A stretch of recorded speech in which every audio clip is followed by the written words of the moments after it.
Muchas gracias, Roberto. Y ahora voy a barrer un poquito para casa.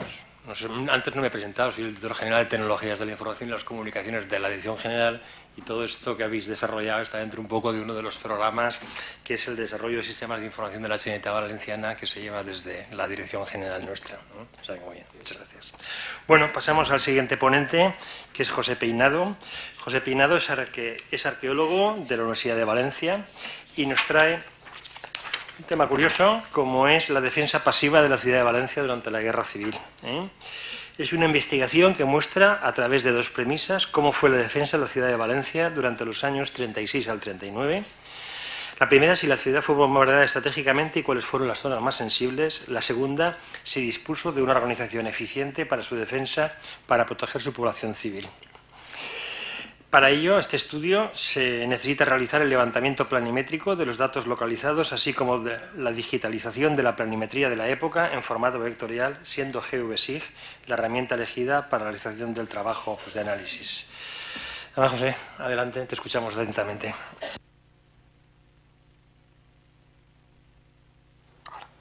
Muchas gracias por darme la oportunidad de presentar esta investigación. Y prácticamente voy a empezar porque has hecho casi la presentación completa con la presentación. Yo simplemente siempre intento situar la guerra civil dentro del contexto de la Europa del siglo XIX, es decir, entre la Primera y la Segunda Guerra Mundial.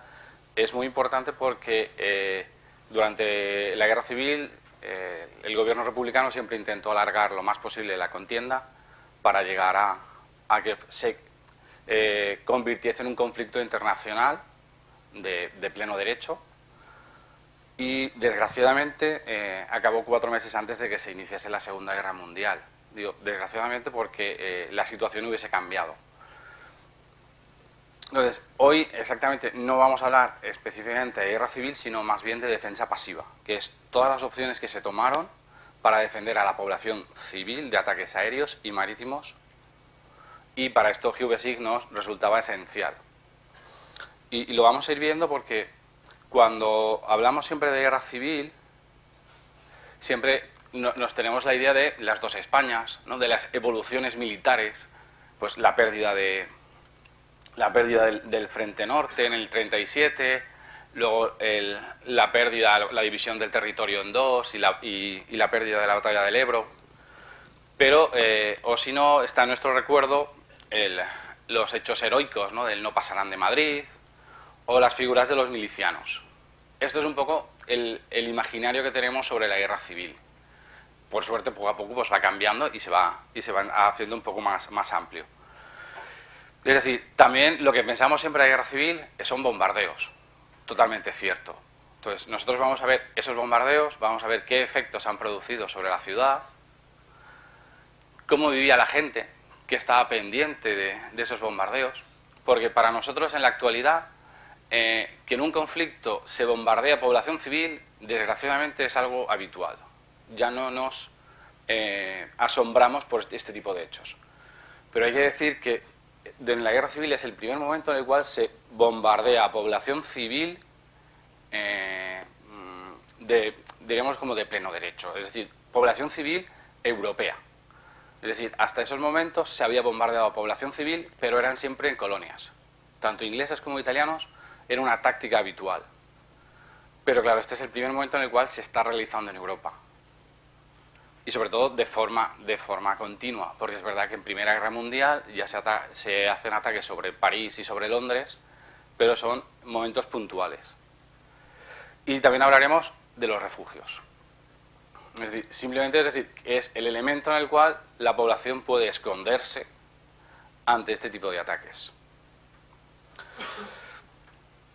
Es decir, como antes ha comentado aquí el moderador, los objetivos es si Valencia dispuso de una red suficiente de refugios y si los bombardeos fueron bombardeos a objetivos militares o simplemente fueron bombardeos estratégicos.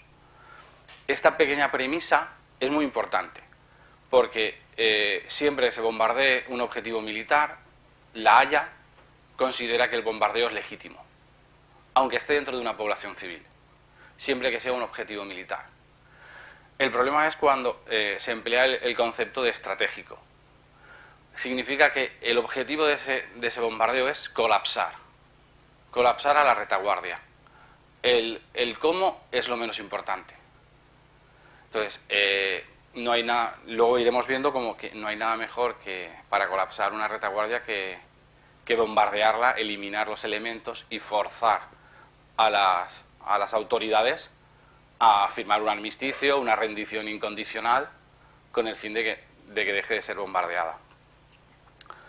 Es decir, el primer trabajo que se realizó fue eso, la georreferenciación de la Valencia republicana.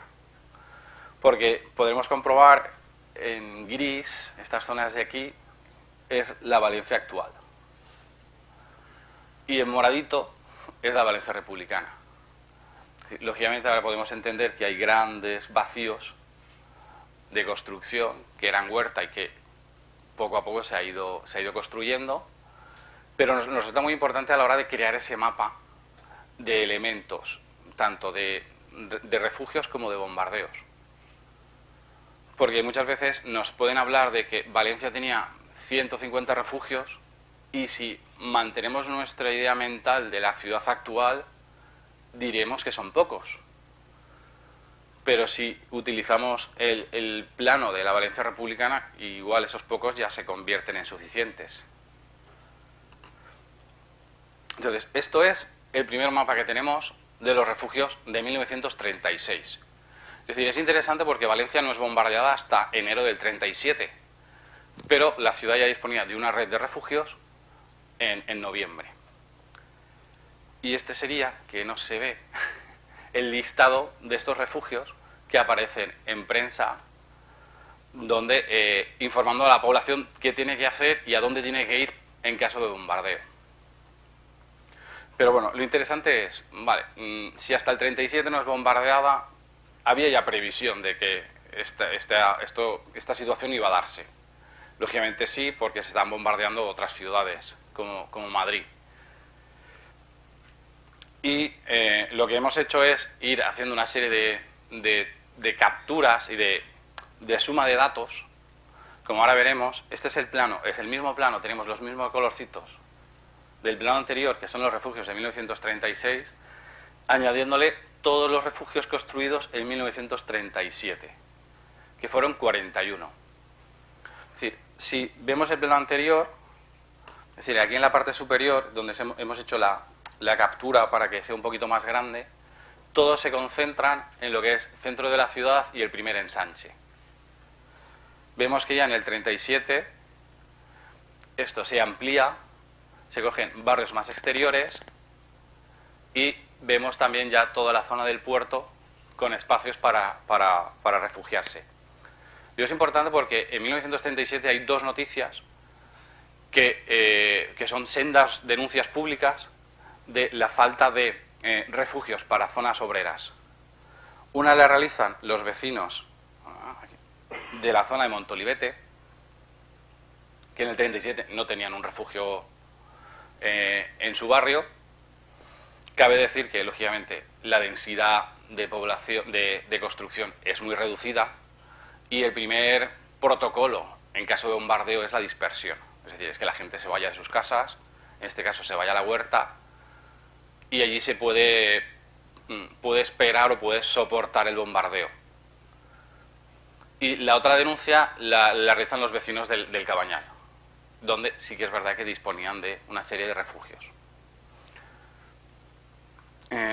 Si seguimos un poco sumando refugios, en este caso tendríamos ya todos los refugios de 1936 al 38. Simplemente hemos dividido entre los que son de defensa pasiva, que eran todos los anteriores, los privados y los adaptados.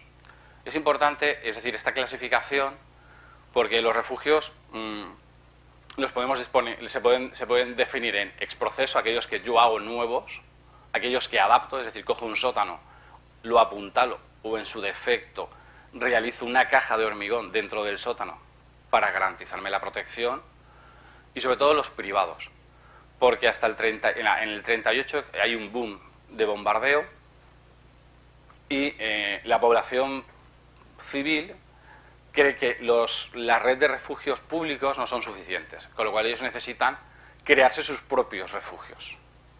Entonces, los privados podemos siempre definir los familiares, es decir, yo dispongo de recursos y me puedo construir un refugio y me lo construyo, y los comerciales, es decir, yo tengo un negocio, una pequeña fábrica y me construyo un refugio para mi familia y para mis trabajadores. Y disponemos de un mapa de casi 340 refugios. Una de las cosas que también nos permite GeoGeSig, y estos son imágenes de refugios que aún podemos encontrar en la ciudad. Es decir, de esos 340 hemos perdido la inmensa mayoría, pero aún nos quedan algunos refugios que son interesantes. Entonces yo os los presento simplemente para que conozcáis que aún queda un patrimonio, en este caso subterráneo, en la ciudad. Este es el refugio escolar de padres huérfanos, que en su día lo han adaptado y lo han convertido en el vestuario del colegio.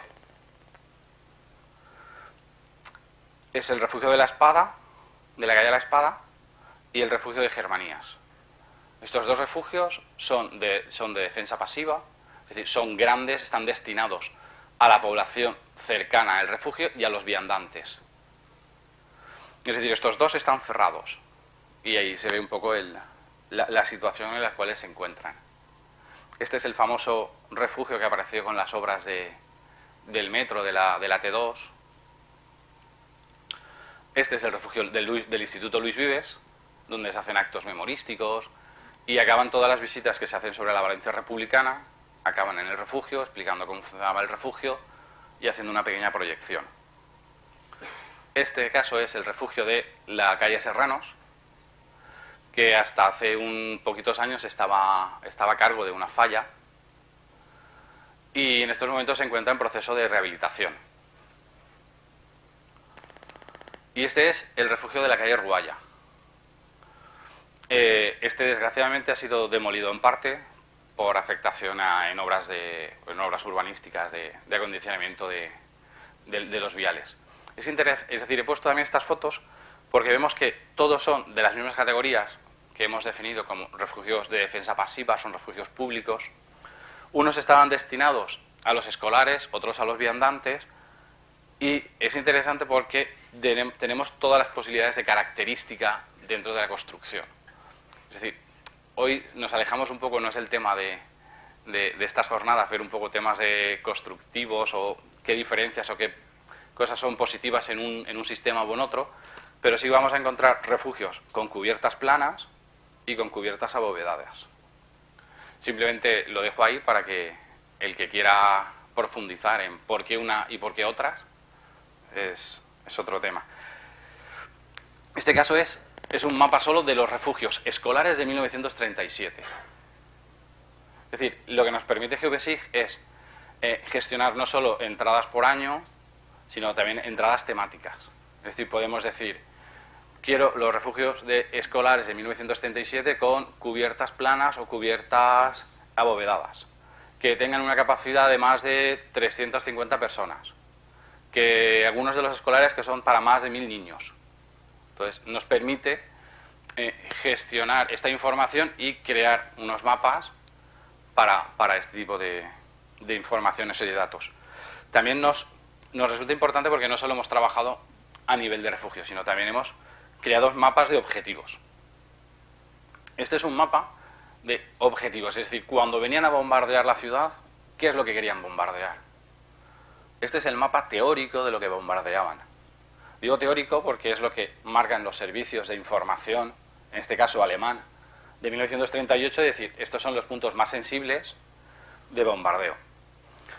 Y que disponemos de una leyenda que nos explicaría el por qué son tan sensibles, ¿no? Tenemos depósitos, cuarteles, y a su vez también disponemos del mapa de bombardeos. Estas son las zonas bombardeadas.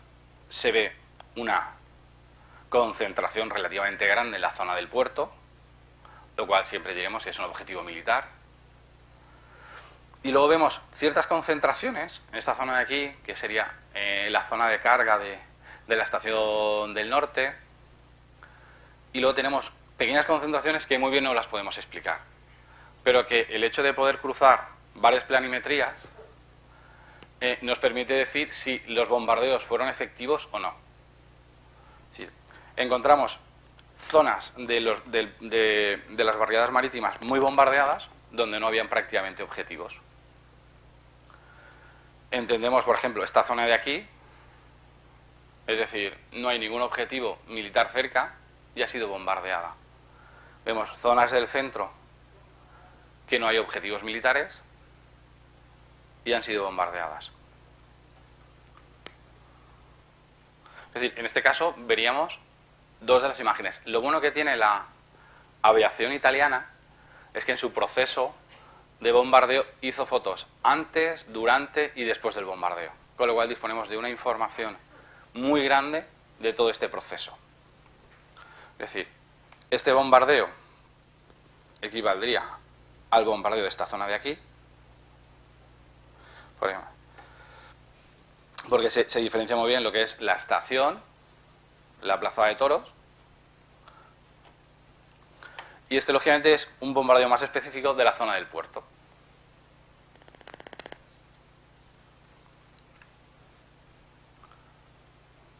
Vamos a ver. En este caso, es decir, esta imagen es interesante porque es mayo de 1937. Se realizan únicamente 5 bombardeos este día, es decir, este mes. Es decir, el primero es repelido por las defensas antiaéreas, 2 bombardean la zona de puerto y 2 bombardean el centro de la ciudad. En rojo están situados los impactos del día 15, que diremos, este es el de los días más famosos porque está recogido en las memorias de hazaña, porque el bombardeo afecta a un familiar suyo y es decir, la narración es un poco dantesca, ¿no? Casi de elementos y de personas casi desmembradas. Es decir, pensar que están cayendo en zonas en estos momentos muy concurridas, ¿no? La zona de la Plaza Pinafos, calle Colón, son zonas comerciales. Y luego los del bombardeo del día 28, que es justo lo que es el Ayuntamiento de Valencia, toda la plaza del Ayuntamiento, y aquí unos pequeños impactos en el Carmen. Ninguno de estos bombardeos está tocando zonas o objetivos militares. Entonces, desde el punto de vista investigativo, podemos defender si son ataques estratégicos o no. En este caso, tenemos los testimonios de época. Tenemos a través de Chiano, que era el lugarteniente de Mussolini en España, sus diarios, ¿no? Qué pena que así no se lea.